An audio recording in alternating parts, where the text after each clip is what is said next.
Olá, igreja. A paz do Senhor esteja com todos. Mais uma vez estamos aqui reunidos para estudarmos um novo capítulo do livro de Josué. Lembrando que agora estamos vendo as divisões das terras, né? Entre as tribos. Esse aqui é o capítulo que a gente termina essa divisão, ok? Então vamos orar antes de tudo, né? Colocar nosso estudo nas mãos do Senhor. Senhor Deus, louvado e agradecido seja o teu nome, ó Deus. Pai amado, Senhor Deus Todo-Poderoso, obrigado pela oportunidade de estarmos aqui mais uma vez reunidos, Pai, ouvindo a Tua Palavra. Peço, Senhor, que o Senhor esteja clareando nossas ideias, tirando todo obstáculo, tudo que possa estar atrapalhando nossa atenção, Pai. Possamos estar centrados, concentrados, Pai, na Tua Palavra. O Senhor possa nos dar corações limpos e mentes claras para poder absorver tudo que o Senhor tem a nos ministrar. Senhor Deus, obrigado, Pai, pela oportunidade. Ministre-nos através do Teu Santo Espírito, que homem seja apenas um canal, um instrumento em Tuas mãos. Tudo que seja feito para a honra e glória do Teu Santo Nome. Agradecemos e pedimos em nome de Jesus. Amém. Então, amados, vamos lá ler o versículo 1, capítulo 19. Nos fala assim: E saiu a segunda sorte a Simeão, a tribo dos filhos de Simeão, segundo as suas famílias, e foi a sua herança no meio da herança dos filhos de Judá. E tiveram na sua herança Berseba e Seba e Molá, e Asa-Sual, e Balá e Ezem, e Eutolade e Metu e Ormo, e Ziclag e Bet-Marcabote e Azar-Susa, e Bet-Lebaote e Saruém, 13 cidades e as suas aldeias, Aim e Rimon e Éter e Azã, 4 cidades e as suas aldeias, e todas as aldeias que havia em redor dessas cidades, até Baalat-Ber, que é Ramá do sul. Esta era a herança da tribo dos filhos de Simeão, segundo as suas famílias. A herança dos filhos de Simeão estava entre o quinhão dos de Judá, porquanto a herança dos filhos de Judá era demasiadamente grande para eles, pelo que os filhos de Simeão tiveram sua herança no meio deles. Então, esse aqui é o segundo quinhão que saiu, a segunda sorte, saiu para a tribo de Simeão. E a herança da tribo de Simeão estava no meio da herança da tribo de Judá. Por quê? A extensão, a área toda da tribo de Judá era muito grande. Por conta disso, foi colocada a tribo de Simeão no meio da tribo de Judá. Eles não conseguiram ocupar toda aquela terra tão grande que era a tribo de Judá. Então, parte da tribo de Simeão foi colocada, a parte da tribo de Simeão colocada dentro da tribo, a parte que era da tribo de Judá. Okay? Foi entregue ali no meio da tribo, no meio da terra da tribo de Judá. Vamos adiante. E saiu a terceira sorte aos filhos de Zebulon, segundo as suas famílias, e foi o termo da sua herança até Saride. E subiu o seu termo para o ocidente, a Marala, e chegava até Tabezete, e chegava também até o ribeiro que está defronte de Joquineão. E de Saride voltava para o oriente, para o nascente do sol, até o termo de Quislote-Tabor. E saía a Taberate e ia subindo a Jafiá. E dali passava pelo oriente para o nascente, a Gat-Ef, e Et-Cazim. E saía a Rimon-Betoar, que é Neá. E tornava este termo para o norte, a Hanaton. E as suas saídas eram o vale de Iftael, e Catate, e Naalau, e Simon, e Idala, e Belém, 12 cidades e as suas aldeias. Esta era a herança dos filhos de Zebulon, segundo as suas famílias, esta cidade e as suas aldeias. Então, pontuamos aqui que a terceira sorte da tribo foi lançada a tribo de Zebulon. Tá? Foi do 10 ao 16. Vamos ler a partir do 17. A quarta sorte saiu a Issacar, aos filhos de Issacar, segundo as suas famílias. E foi seu termo Jezreel, e Quesulote, e Sunem, e Afaraim, e Sion, e Anacarate, e Rabite, e Quizião, e Ebes, e Remete, e Enganim, e Enrada, e Bet-Pazes. E chegava esse termo até Tabor, e Saazim, e Bet-Semes, e as saídas de seu termo estavam no Jordão, 16 cidades e as suas aldeias. Esta era a herança da tribo dos filhos de Issacar, segundo as suas famílias, as cidades e as suas aldeias. Então, até aqui, né, do 17 ao 23, a quarta sorte, a tribo de Issacar. território da tribo de Issacar, território e suas cidades. A partir de 24, vamos ler. E saiu a quinta sorte da tribo dos filhos de Aser, segundo as suas famílias. E foi seu termo Eleate, e Ali, e Beten, e Aksaf, e Alameleque, e Amade, e Mizal. E chegava ao Carmelo para o ocidente, e a Siol e Minate. E voltava ao nascer do sol, e a Bet-Dagon. E chegava a Zebulon, e ao vale de Iftael, ao norte de Bet-Emek de Neiel. E vinha sair e acabou pela esquerda. E Hebron, e Reob, Ramon e Caná, até a grande Sidom. E voltava este termo a Ramá, e até a forte cidade de Tiro. Então tornava este termo a Rosa, e as suas saídas estavam para o mar, desde o quinhão da terra de Axipe, e o mar, e a Feca, e Roeb. 22 cidades e as suas aldeias. Esta era a herança da tribo dos filhos de Aser, segundo as suas famílias, essa cidade e as suas aldeias. Então, até aqui, de 24 a 31, quinta sorte, tribo de Aser. Vamos ler o 32. E saiu a sexta sorte aos filhos de Naphtali, para os filhos de Naphtali segundo as suas famílias. E foi seu termo desde Elef, e desde Alon, em Zanamim, e Adã e Nequeb, e Jabineel, e até Lacum. Estava as suas saídas do Jordão. E voltava este termo pelo ocidente a Asnote, Tabor, e ali passava a Ocoque. E chegava a Zebulon para o sul, e chegava a Áser para o ocidente, e a Judá pelo Jordão, para o nascente do sol. E eram as cidades fortes: Zidim, Zé, e Amate, e Racate, e Kineret, e Adamá, e Ramá, e Azor, e Quedes, e Edrei, e Enazor, e Iron, e Migdalel, e Orém, e Bet-Anate, e Bet-Semes, 19 cidades e as suas aldeias. Esta é a herança da tribo dos filhos de Naphtali, segundo as suas famílias, estas cidades e as suas aldeias. Sexta sorte, tribo de Naphtali. Vamos a partir do 40. A sétima sorte saiu à tribo dos filhos de Dan, segundo as suas famílias, e foi o termo da sua herança Zorá, e Estaol, e Irsemes, e Saalabim, e Aijalon, e Itila, e Elon, e Tina, e Eglon, e Eutec, e Gibeton, e Baalat, e Jeúde, e Beneberac, e Gat-Rimon, e Mejarcon, e Racon, com o termo de fronte de Jafo. Saiu, porém, pequeno o termo aos filhos de Dan, pelo que subiram os filhos de Dan e pelejaram contra Lézer. E a tomaram e a feriram filho de espada e a possuíram e habitaram nela. E a Lezém chamaram Dan, conforme o nome de Dan, seu pai. Esta era a herança das tribos dos filhos de Dan, segundo as suas famílias, as cidades e as suas aldeias. Então aqui vai a sétima sorte e a tribo de Dan. Os danitas recebiam território suficiente para a tribo deles. Só que eles encontraram resistência dos amorreus. O povo amorreu vivia naquela terra e eles encontraram resistência. E está registrado em Juízes 1:34. Então, eles não tomaram toda a terra por conta dessa resistência. Então, com o tempo, eles escolheram tomar outro local, que é a cidade de Laís. Eles ali não encontraram resistência, encontraram um povo mais pacífico, um povo que não tinha resistência. Eles tomaram conta daquela cidade. Então, voltaram o nome de Dan, que é o nome da tribo, né? O pai da tribo é Dan, filho de Jacó. Então, colocaram o nome da cidade de Laís, mudaram para Dan. Isso aí, essa tomada de Laís está registrada em Juízes 18. Tá? Juízes 18, se vocês quiserem, podem ler Juízes 18, capítulo 18, que mostra essa tomada da cidade de Laís. Ou seja, esse livro aqui, Josué, quando ele foi escrito, já havia acontecido, foram relatos que foram colocados a mais aqui no livro de Josué, tá? Falando sobre a tribo de Dan.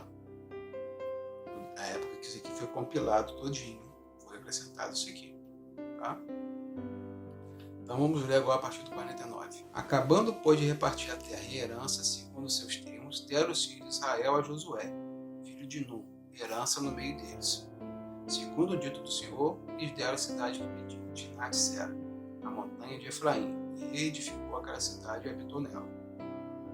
Estes eram as heranças que Eleazar, o sacerdote, e Josué, filho de Nun, os cabeças dos pais das famílias, por sorte de herança, repartiram pelas tribos dos filhos de Israel em Siló. perante o Senhor à porta da tenda da congregação. E assim acabaram de repartir a terra. Então, depois de repartir a terra entre as tribos, Josué também recebeu a parte da herança que lhe cabia, como aconteceu com Caleb. Eles são os dois espias que tiveram a posição diferente do restante, os outros 10, e eles foram os únicos que foram agraciados com a permissão de entrar na terra prometida. Todo aquele povo que saiu do Egito. Caleb já tinha recebido a terra dele, que ele pediu, e aqui o Josué está recebendo a herança dele, que é Timnat Sera, as montanhas de Efraim. Ok? Então aqui nós terminamos o capítulo 19. Podemos aproveitar o capítulo 20, o próximo capítulo, e tem apenas 9 versículos, então vamos estudá-lo hoje também. Okay? Esse capítulo trata das cidades de refúgio. Vamos ler aqui, a partir do versículo 1, capítulo 20, versículo 1. Falou mais o Senhor a Josué, dizendo: Fala aos filhos de Israel, dizendo: Apartai para vós cidade de refúgio, de que vos falei pelo ministério de Moisés, para que fuja para ali o homicida que matar uma pessoa por erro, e não por intento, para que vos seja um refúgio do vingador do sangue, e fugindo para alguma daquelas cidades, por-se-á a porta da cidade, e proporá as suas palavras perante os ouvidos dos anciãos da tal cidade. Então tomarão consigo na cidade e lhe darão lugar para que habite com eles. Se um vingador do sangue o seguir, não entregarão na sua mão o homicida, enquanto não feriu a seu próximo com intento e não aborrecia antes. E habitará na mesma cidade até que se ponha a juízo perante a congregação, até que morra o sumo sacerdote que houver naqueles dias. Então o homicida voltará e virá à sua cidade, e à sua casa, a cidade de onde fugiu.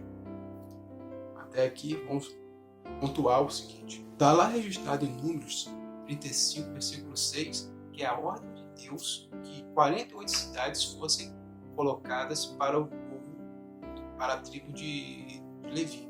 A tribo de Levi ela não recebeu uma região para a tribo, porque a herança deles era servir ao Senhor. Mas eles tinham que habitar em algum lugar, certo? Então, todas as outras tribos eram cidades, algumas cidades para que habitassem os levitas. Então, a tribo de Levi estava espalhada por toda a terra prometida, nas cidades dadas pelas outras tribos. Isso aí, Deus ordena que sejam 48 cidades dadas aos levitas dentro das tribos de Israel. Ou seja, 48 cidades. São 4 cidades cada tribo, 4 cidades para as tribos de Levi, né, habitarem. E dessas 48 cidades, a ordem de Deus é que 6 são cidades para serem cidades de refúgio para aqueles que fossem homicidas culposos.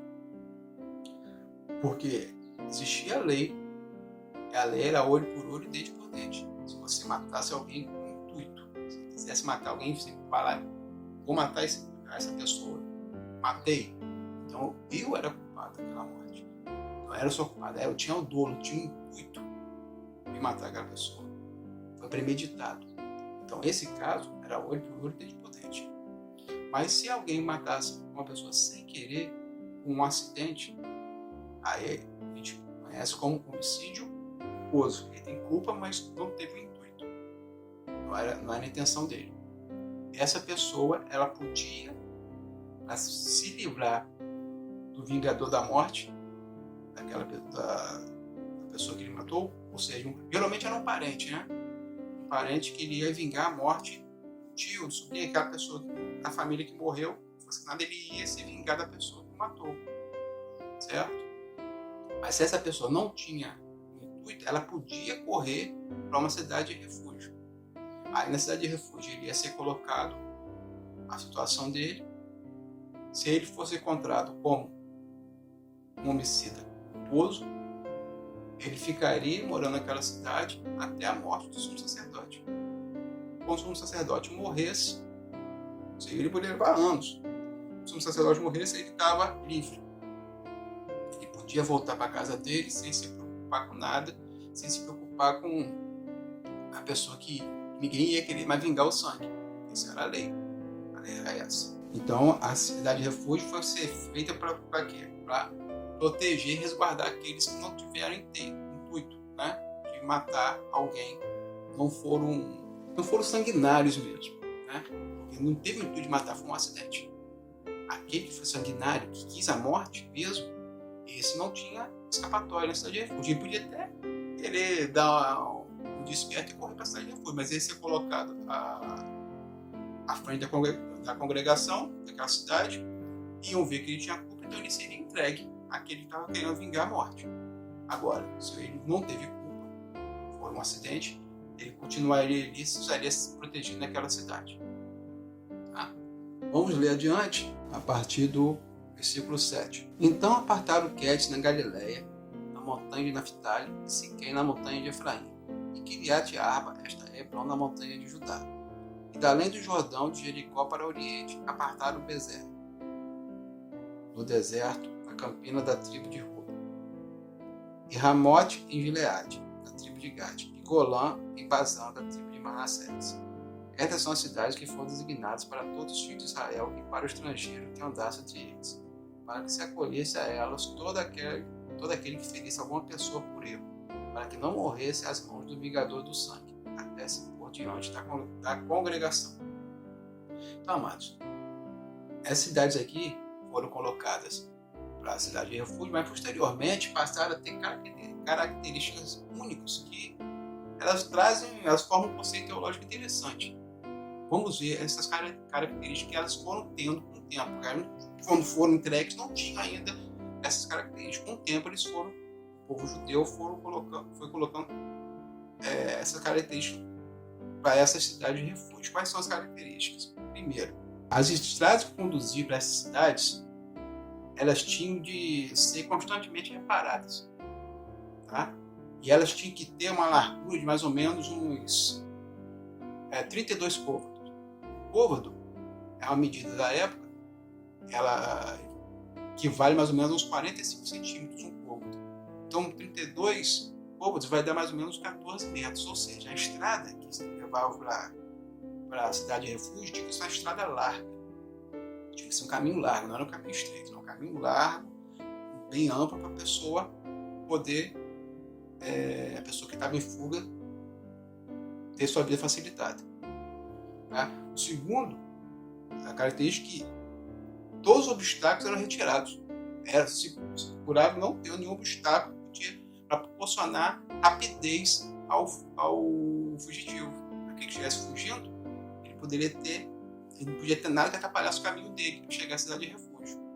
Uma terceira característica é que esse caminho que ia para a cidade de refúgio, ela não podia passar por um monte, morro, e também se tivesse esse caminho que passasse por um rio, tinha que ter uma ponte sobre esse rio. Não podia ser passar o caminho passando pelo rio sem uma ponte naquele local. Ou seja, tinha que ter o caminho certinho, sem um morro para a pessoa não cansar, que poderia ser um empecilho para quem está fugindo. E o rio, só vamos lá, ele teria que atravessar um rio ainda, tinha que ter uma ponte, então o caminho tinha que ter isso também. Não podia ter esse tipo de obstáculo. Um rio que tivesse sem ponte, ou passar por um morro, essa estrada. Outro ponto interessante é que a cada curva que havia nesse caminho tinha uma placa escrita refúgio, para a pessoa não se perder do caminho. A cada curva do caminho para a cidade tinha uma placa escrita refúgio. E quando o homicida chegava a uma dessas cidades, é o quinto ponto, ele recebia uma casa já pronta para ele morar, tá? E os cidadãos que moravam ali, no caso eram os levitas, né? Moravam na cidade de levitas, de habitantes da tribo de Levi, ele ensinava uma profissão para ele. Se ele não tivesse já uma profissão, ensinava uma profissão para ele poder ter o seu sustento, ele mesmo se sustentar, tá? Não ia ficar pesado a ninguém. Ele ia aprender uma profissão para viesse a se sustentar. E outro ponto interessante, ao sexto, é que as cidades de refúgio, elas eram colocadas dentro de toda a terra prometida de uma forma estratégica. Tá? Essas 6 cidades. 3 do lado leste do Jordão e 3 do lado oeste do Jordão.